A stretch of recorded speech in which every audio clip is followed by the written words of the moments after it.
Hello and welcome to the WB Mason Coaches Report with Hofstra coach Dennis Papadatos. I'm Jim Sheehan with a very special WB Mason report today, the NCAA Championship Edition. Coach, the day has come. It's here. Well, not We're less yet. than Tomorrow. 20. We're less than 24 hours away, and two of our wrestlers, Jamal Hudson at 141, Michael Hughes at 285, getting ready for their big day tomorrow. Michael making his first appearance in the NCAA, Jamal with his second. Tell me how these two gentlemen are reacting right now. They seem par for the course, normal. We wrestled in here, grappled the garden. They both wrestled twice last year and this year. Jamel's already wrestled in this tournament. Easy. We got on. The guys worked out at the Hofstra today. We got on a train. We came here. They just did another little workout, just an acquaintance of the mat workout. Just now they just finished up. They're showering right now. It seems par for the course. I'll be honest. It doesn't seem anything different than a regular dual meet. Doesn't seem anything different than nationals in the past. So I think that's a good thing. Familiarity and comfort. I think they definitely have a level of comfort. We'll see tomorrow when we shake hands and it's time to go at them. You've been to a number of these as a coach and as a student athlete. 19 straight. And do you see anything? Is it more exciting to have it in our backyard? Do you sense anything from Jamel or Mike that might say, hey, this is really super special? Mike is so low key, and to be honest, they both are. They both are very quiet, keep to themselves kids. Jamel seemed to put a real good 2 weeks of training in. Not that Mike didn't. I'm just saying Jamel seemed, because he's had some highs and lows, and he seems pretty dialed in right now. Now we'll see if that translates to what I think it can translate to. We'll find out because I'm sure the kids he's wrestling have other intentions. But he seems dialed in. It is our backyard, like you said. We are the host institution, so it means a lot. It definitely means a lot. But I'll be honest, I haven't noticed much of a difference, which I think is a good thing. It seems very, I call par for the course. Move forward, just another day on the schedule, and let's get it. Let's look ahead to the matchups tomorrow at 141 for Jamel, the fourth seed Anthony Ashnall from Rutgers. What have you told Jamel about this matchup? We watched film on it, and we haven't talked much about it. Jamel doesn't respond well to that. Not like in a bad way. What I mean is, Jamel is easier on, this is what we're prepared to do. This is how we want to go do it. But we don't talk about opponents very much. We don't talk about how we're going to go about or change things.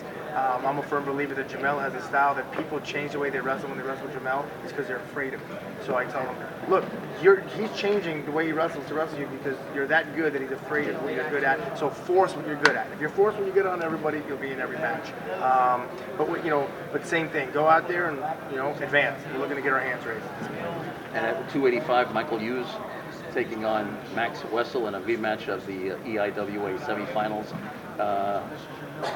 First appearance, no bigger stage in Madison Square Garden. There's got to be some nerves with him. I hope not, Yeah.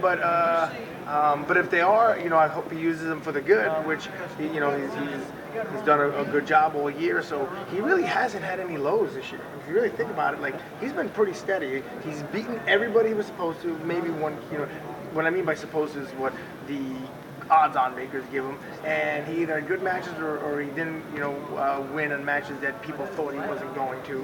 Not us, obviously the odds makers. So he's been super consistent.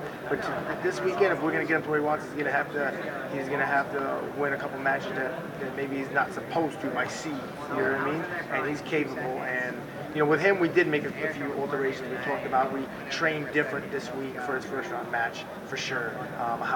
What I allowed him to do while we were practicing.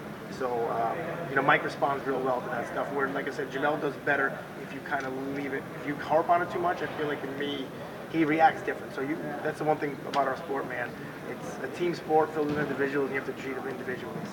And he certainly has the benefit of having wrestled Max Wessel not too long ago. Yes. So that's a plus. And I'm sure Max Wessel's looking at it the same way. Absolutely, yeah. Absolutely. But, what I liked about it is the third period was different than the first period. So the third period was much more of a match where we grew in the progression. So we're looking at it now. We make that one adjustment. The match isn't out of control like it was the first time around. So we only lost 7-3 with points late. But what I mean is maybe a different match if we're going in the third period tied than it was when we had it, in the semifinals this time. Which our intentions are to be in the lead going in the third period this time. Now tomorrow, the big day, 12 o'clock. start a busy day no matter what happens in the first round. How do you prepare for a positive result? How do you prepare for a negative result? You know, the same way. You got to take them. You know, you got to take them on the chin, and you know, same thing with your victories. You can't get too high, and you can't get too low. And you know, if it's a victory, you take it and you say, "Good job. This is what we did right. This is what we did right. This is what we have next, and this is how we're going to approach it." You forget about it, and the same thing, you forget about it. You know, if they lost, the only difference is if they won, you make it like, "I told you, you're a superstar." And if they lost, that match is over, let's move on, type of thing, you know. So, you know, you take the positives of the first one, but you let it go, and you move on to the second one. There's no room to talk about or think about the first match anymore. Well, best of luck tomorrow. Appreciate it. Hofstra at the NCAA Division I Wrestling Championships at Madison Square Garden, Thursday, Friday, and Saturday at the world's most famous arena. We thank you for watching the WB Mason Coaches Report with Coach Dennis Papadatos.